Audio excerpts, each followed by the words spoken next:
नमस्कार दोस्तों। आज की कहानी है नेकी। सावन का महीना था। रेवती रानी ने पाँव में मेहंदी रचाई, मांग चोटी संवारी और तब अपनी बूढ़ी सास से जाकर बोली, अम्मा जी, आज भी मेला देखने जाऊंगी। रेवती पंडित चिंतामणि की पत्नी थी। पंडित जी ने सरस्वती की पूजा में ज्यादा लाभ न देखकर लक्ष्मी देवी की पूजा करनी शुरू की थी। लेन देन का कारोबार करते थे, मगर और महाजनों के विपरीत खास खास हालतों के सिवा 25% से ज्यादा सूद लेना उचित ना समझते थे। रेवती की सास बच्चे को गोद में लिए खटोले पर बैठी थी। बहू की बात सुनकर बोली, भीग जाओगी तो बच्चे को जुकाम हो जाएगा। रेवती, नहीं अम्मा, कुछ देर ना लगेगी, अभी चली आऊंगी। रेवती के 2 बच्चे थे, एक लड़का दूसरी लड़की। लड़की अभी गोद में थी और लड़का हीरामन 7वें साल में था। रेवती ने उसे अच्छे अच्छे कपड़े पहनाए, नजर लगने से बचाने के लिए माथे और गालों पर काजल के टीके लगा लिए। गुड़िया पीटने के लिए एक अच्छी रंगीन छड़ी दे दी और अपनी सहेलियों के साथ मेला देखने चली। कीरत सागर के किनारे औरतों का बड़ा जमघट था। नीलगू घटाएं छाई हुई थी। औरतें 16 श्रृंगार किए सागर के खुले हुए हरे भरे सुंदर मैदान में सावन की रिमझिम वर्षा की बाहर लूट रही थी। शाखों में झूले पड़े थे। कोई झूला झूलती, कोई मल्हार गाती, कोई सागर के किनारे बैठी लहरों से खेलती।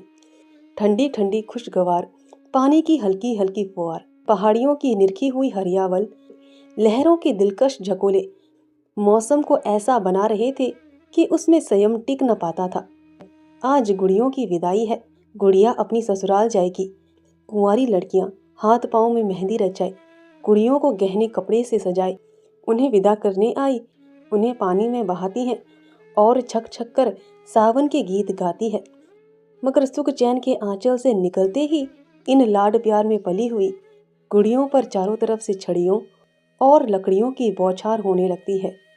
रेवती यह सैर देख रही थी और हीरामन सागर की सीढ़ियों पर और लड़कियों के साथ गुड़िया पीटने में लगा हुआ था। सीढ़ियों पर काई लगी हुई थी। अचानक उसका पांव फिसला तो पानी में जा पड़ा। रेवती चीख मारकर दौड़ी और सर पीटने लगी। दम के दम में वहां मर्दों और औरतों का ठट लग गया, मगर यह किसी की इंसानियत तकाजा ना करती थी कि पानी में जाकर मुमकिन हो तो बच्चे की जान बचाए। संवारे हुए बाल ना बिखर जाएंगे, धुली हुई धोती ना भीग जाएगी। कितने ही मर्दों के दिलों में यह मर्दाना ख्याल आ रहे थे। 10 मिनट गुजर गए, मगर कोई आदमी हिम्मत करता नजर ना आया। करीब रेवती पछाड़े खा रही थी। अचानक उधर से एक आदमी अपने घोड़े पर सवार चला आता था। यह भीड़ देखकर उतर पड़ा और एक तमाशाई से पूछा, यह कैसी भीड़ है? तमाशाई ने जवाब दिया, एक लड़का डूब गया। मुसाफिर कहाँ? तमाशाई, जहाँ वह औरत खड़ी रो रही है। मुसाफिर ने फौरन अपनी गाड़ी की मिर्जाई उतारी और धोती कसकर पानी में कूद पड़ा। चारों तरफ सन्नाटा छा गया। लोग हैरान थे कि यह आदमी कौन है। उसने पहला गोता लगाया, लड़की की टोपी मिली। दूसरा गोता लगाया तो उसकी छड़ी हाथ में लगी और तीसरे गोते के बाद जब ऊपर आया तो लड़का उसकी गोद में था। तमाशाइयों ने जोर जोर से वाह वाह का नारा बुलंद किया। माँ दौड़कर बच्चे से लिपट गई। इसी बीच पंडित चिंतामणि के और कई मित्र आ पहुंचे और लड़के को होश में लाने की फिक्र करने लगे। आध घंटे में लड़के ने आंखें खोल दी। लोगों की जान में जान आई। डॉक्टर साहब ने कहा, अगर लड़का 2 मिनट पानी में रहता तो बचना असंभव था। मगर जब लोग अपने गुमनाम भलाई करने वाले को ढूंढने लगे तो उसका कहीं पता न था। चारों तरफ आदमी दौड़ाए, सारा मेला छान मारा, मगर वह नजर न आया। 20 साल गुजर गए। पंडित चिंतामणि का कारोबार रोज बरोज बढ़ता गया। इस बीच में उसकी माँ ने 7 यात्राएं की और मरी तो ठाकुर द्वारा तैयार हुआ। रेवती बहू से सास बनी। लेन देन वही खाता हीरामणि के साथ में आया। हीरामणि अब एक हष्ट पुष्ट लंबा तगड़ा नौजवान था, बहुत अच्छे स्वभाव का नेक। कभी कभी बाप से छिपाकर गरीब आसामियों को यूं ही कर्ज दे दिया करता। चिंतामणि ने कई बार इस अपराध के लिए बेटे को आंखें दिखाई थी और अलग कर देने की धमकी दी थी। हीरामणि ने एक बार एक संस्कृत पाठशाला के लिए 50 रुपया चंदा दिया। पंडित जी उस पर ऐसे क्रुद्ध हुए कि 2 दिन तक खाना नहीं खाया। ऐसे अप्रिय प्रसंग आए दिन होते रहते थे। इन्हीं कारणों से हीरामणि की तबीयत बाप से कुछ खिंची रहती थी, मगर उसकी यह सारी हमेशा रेवती की साजिश से हुआ करती थी। जब कस्बे की गरीब विधवाएं या जमींदार के सताए हुए असामियों की औरतें रेवती के पास आकर हीरामणि को आंचल फैला फैलाकर दुआएं देने लगती तो उसे ऐसा मालूम होता कि मुझसे ज्यादा भाग्यवान और मेरे बेटे से ज्यादा नेक आदमी दुनिया में कोई ना होगा। तब उसे बरबस वह दिन याद आ जाता। तब हीरामणि कीरत सागर में डूब गया था और उस आदमी की तस्वीर उसकी आंखों के सामने खड़ी हो जाती जिसने उसके लाल को डुबाने से बचाया था। उसके दिल की गहराइयों से दुआ निकलती और ऐसा जी चाहता कि उसे देख पाती तो उसके पांव पर गिर पड़ती। उसे अब पक्का विश्वास हो गया था कि वह मनुष्य न था, कोई देवता था। वह अब उसी खटोले पर बैठी हुई जिस पर उसकी सास बैठती थी, अपने दोनों पोतों को खिलाया करती थी। आज हीरामणि की 27वीं सालगिरह थी। रेवती के लिए यह दिन साल के दिनों में सबसे अधिक शुभ था। आज उसका दया का हाथ खूब उदारता दिखलाता था और यही एक अनुचित खर्च था जिसमें पंडित चिंतामणि भी शरीक हो जाते थे। आज के दिन वह बहुत खुश होती और बहुत रोती और आज अपने गुमनाम भलाई करने वाले के लिए उसके दिल से जो दुआएं निकलती वह दिल और दिमाग की अच्छी से अच्छी भावनाओं में रंगी होती थी। उसी दिन के बदौलत तो आज मुझे यह दिन और यह सुख देखना नसीब हुआ है। एक दिन हीरामणि ने आकर रेवती से कहा, अम्मा, श्रीपुर नीलाम पर चढ़ा हुआ है, कहो तो मैं दाम लगाऊं। रेवती, 16 आना है। हीरामणि, 16 आना? अच्छा गांव है, न बड़ा न छोटा।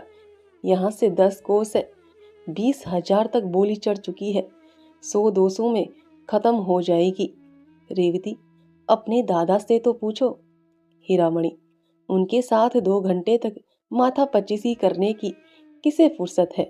हीरामणि अब घर का मालिक हो गया था और चिंतामणि की एक ना चलने पाती। वह गरीब अब ऐनक लगाए एक गद्दे पर बैठे अपना वक्त खांसने में खर्च करते थे। दूसरे दिन हीरामणि के नाम पर श्रीपुर खत्म हो गया।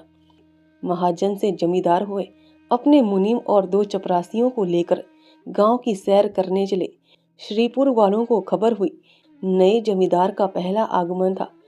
घर घर नजराने देने की तैयारियां होने लगी। 5वें दिन शाम के वक्त हीरामणि गांव में दाखिल हुए। दही और चावल का तिलक लगाया गया और 300 आसामी पहर रात तक हाथ बंधे हुए उसकी सेवा में खड़े रहे। सवेरे मुख्तारे आम ने आसामियों का परिचय करना शुरू किया।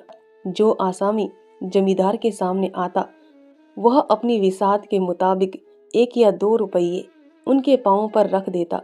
दोपहर होते होते 500 रुपयों का ढेर लगा हुआ था। हीरामणि को पहली बार जमींदारी का मजा मिला।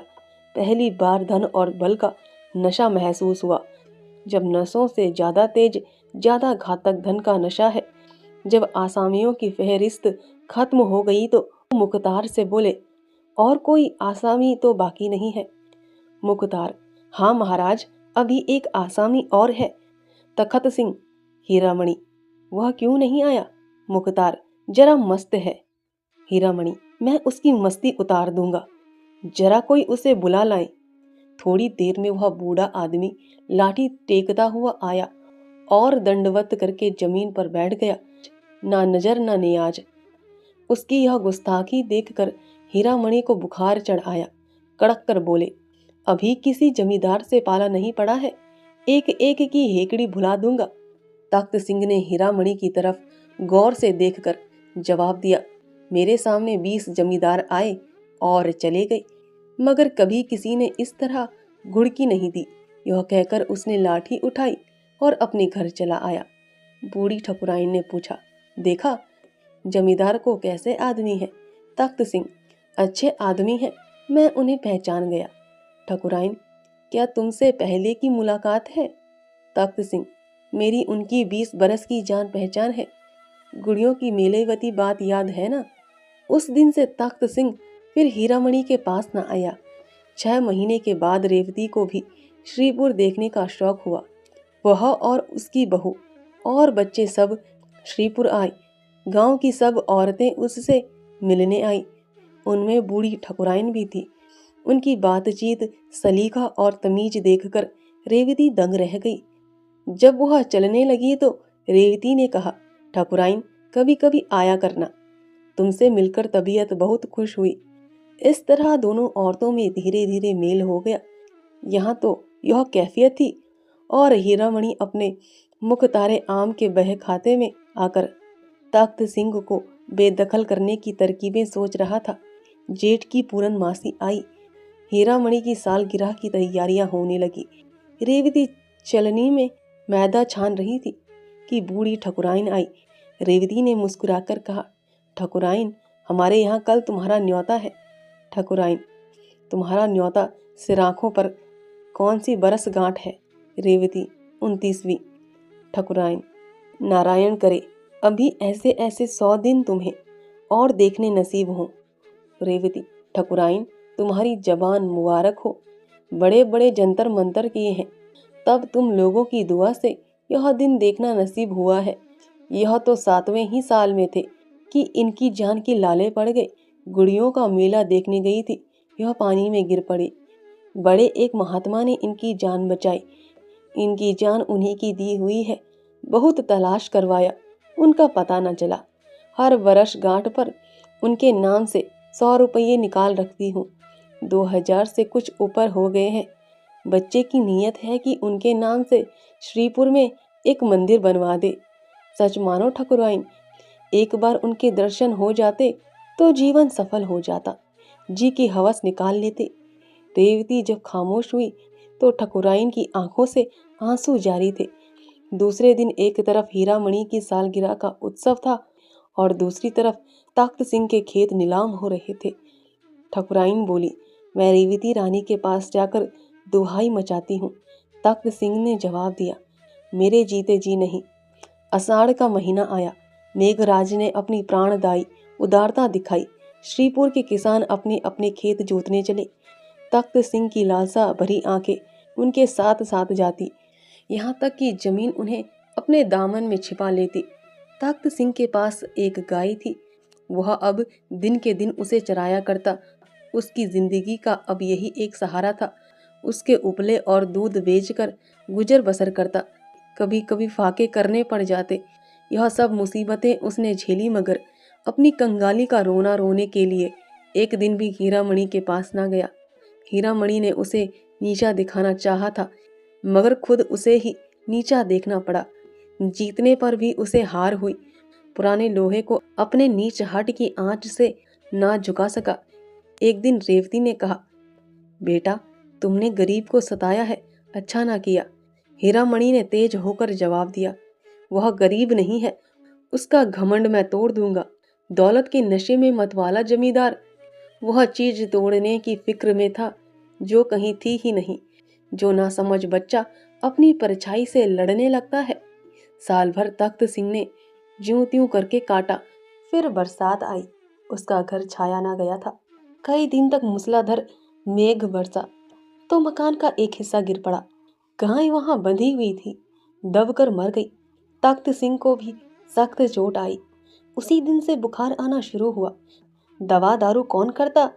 रोजी का सहारा था, वह भी टूटा। जालिम बेदर्द मुसीबत ने कुचल डाला। सारा मकान पानी से भरा हुआ। घर में अनाज का एक दाना नहीं। अंधेरे में पड़ा हुआ कराहा रहा था कि रेवती उसके घर गई। तख्त सिंह ने आंखें खोली और पूछा, कौन है? ठकुराइन, रेवती रानी है। तख्त सिंह, मेरे धन्य भाग, मुझ पर बड़ी दया की। रेवती ने लज्जित होकर कहा, ठकुराइन, ईश्वर जानता है मैं अपने बेटे से हैरान हूँ। तुम्हें जो तकलीफ हो मुझसे कहो। तुम्हारे ऊपर ऐसी आफत पड़ गई और हमसे खबर तक ना की।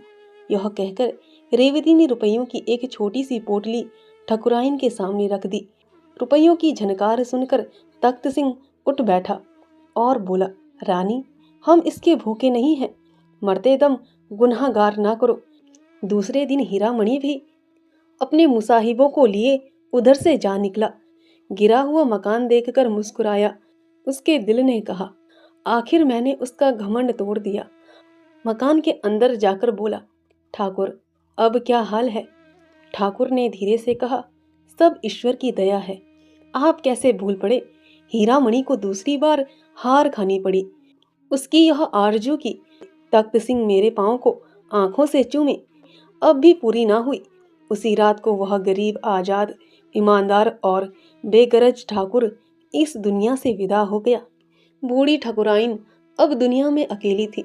कोई उसके गम का शरीक और उसके मरने पर आंसू बहाने वाला ना था। कंगाली ने गम की आंच और तेज कर दी थी। जरूरत की चीजें मौत के घाव को चाहे ना भर सके, मगर मरहम का काम जरूर करती हैं। रोटी की चिंता बुरी बला है। ठकुराइन अब खेत और चारागाह से गोबर चुन लाती और उपले बनाकर बेचती। उसे लाठी टेकते हुए खेतों को जाते और गोबर का टोकरा सिर पर रखकर बोझ में हाँफते हुए आते देखना बहुत ही दर्दनाक था। यहाँ तक कि हीरामणि को भी उस पर तरस आ गया। एक दिन उन्होंने आटा, दाल, चावल थालियों में रखकर उनके पास भेजा। रेवती खुद लेकर गई, मगर बूढ़ी ठकुराइन आंखों में आंसू भरकर बोला, रेवती, जब तक आंखों से सूझता है और हाथ पांव चलते हैं, मुझे और मरने वालों को गुनाहगार ना करो। उस दिन से हीरामणि को फिर उसके साथ अमली हमदर्दी दिखलाने का साहस ना हुआ। एक दिन रेवती ने ठकुराइन से उपले मोल लिए। गांव में पैसे के 30 उपले बिकते थे। उसने चाहा कि इससे 20 ही उपले लूं। उस दिन से ठकुराइन ने उसके यहाँ उपले लाना बंद कर दिया। ऐसी देवियां दुनिया में कितनी है, क्या वह इतना ना जानती थी कि एक गुप्त रहस्य जबान पर लाकर मैं अपनी इन तकलीफों का खात्मा कर सकती हूँ, मगर फिर वह एहसान का बदला ना हो जाएगा। मसल मशहूर है, नेकी कर और दरिया में डाल। शायद उसके दिल में कभी यह ख्याल ही नहीं आया कि मैंने रेवती पर कोई एहसान किया। यह वजादार आन पर मरने वाली औरत पति के मरने के बाद 3 साल तक जिंदा रही। यह जमाना उसने जिस तकलीफ से काटा, उसे याद करके रोंगटे खड़े हो जाते हैं। कई कई दिन निराहार बीत जाते। कभी गोबर ना मिलता, कभी कोई उपले चुरा ले जाता। ईश्वर की मर्जी। किसी का घर भरा हुआ है, खाने वाला नहीं। कोई यूं रो रो कर जिंदगी काटता है। बुढ़िया ने यह सब दुख झेला, मगर किसी के सामने हाथ नहीं फैलाया। हीरामणि की 30वीं साल गिरा आई। ढोल की सुहानी आवाज सुनाई देने लगी। एक तरफ घी की पूड़ियां पक रही थी, दूसरी तरफ तेल की। घी की मोटे ब्राह्मणों के लिए, तेल की गरीब भूखे नीचों के लिए। अचानक एक औरत ने रेवती से आकर कहा, ठकुराइन जाने कैसी हुई जाती है, तुम्हें बुला रही है। रेवती ने दिल में कहा, आज तो खैरियत से काटना, कहीं बुढ़िया मर ना रही हो। यह सोचकर वह बुढ़िया के पास ना गई। हीरामणि ने जब देखा अम्मा नहीं जाना चाहती, तो खुद चला। ठकुराइन पर उसे कुछ दिनों से दया आने लगी थी, मगर रेवती मकान के दरवाजे पे उसे मना करने आई। या रहम दिल, नेक मिजाज, शरीफ रेवती थी। हीरामणि ठकुराइन के मकान पर पहुंचा तो वहां बिल्कुल सन्नाटा छाया हुआ था। बूढ़ी औरत का चेहरा पीला था और जान निकलने की हालत उस पर छाई हुई थी। हीरामणि ने जोर से कहा, ठकुराइन, मैं हूँ हीरामणि। ठकुराइन ने आंखें खोली और इशारे से उसे अपना सिर नजदीक लाने को कहा। फिर रुक रुक कर बोली, मेरे सिरहाने पिटारी में ठाकुर की हड्डियां रखी हुई हैं। मेरे सुहाग का सिंदूर भी वही है। यह दोनों प्रयागराज भेज देना। यह कहकर उसने आंखें बंद कर ली। हीरामणि ने पिटारी खोली तो दोनों चीजें हिफाजत के साथ रखी हुई थी। एक पोटली में 10 रुपए भी रखे हुए मिले। यह शायद जाने वाले का सफर खर्चा था। रात को ठकुराइन के कष्टों का हमेशा के लिए अंत हो गया। उसी रात को रेवती ने सपना देखा। सावन का मेला है, घटाएं छाई हुई हैं। मैं कीरत सागर के किनारे खड़ी हूँ। इतने में हीरामणि पानी में फिसल पड़ा। मैं छाती पीट पीट कर रोने लगी। अचानक एक बूढ़ा आदमी पानी में कूदा और हीरामणि को निकाल लाया। रेवती उसके पांव पर गिर पड़ी और बोली, आप कौन हैं? उसने जवाब दिया, मैं श्रीपुर में रहता हूँ। मेरा नाम तख्त सिंह है। श्रीपुर अब भी हीरा मणि के कब्जे में है, मगर अब रौनक दुबाला हो गई है।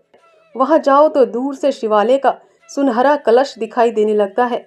जिस जगह तख्त सिंह का मकान था, वहां यह शिवाला बना हुआ है। उसके सामने एक पक्का कुआं और पक्की धर्मशाला है। मुसाफिर यहाँ ठहरते हैं और तख्त सिंह को गुण गाते हैं। यह शिवाला और धर्मशाला दोनों उसके नाम से मशहूर है। उर्दू प्रेम पचीसी से। धन्यवाद दोस्तों। आशा है आपको यह कहानी पसंद आई हो।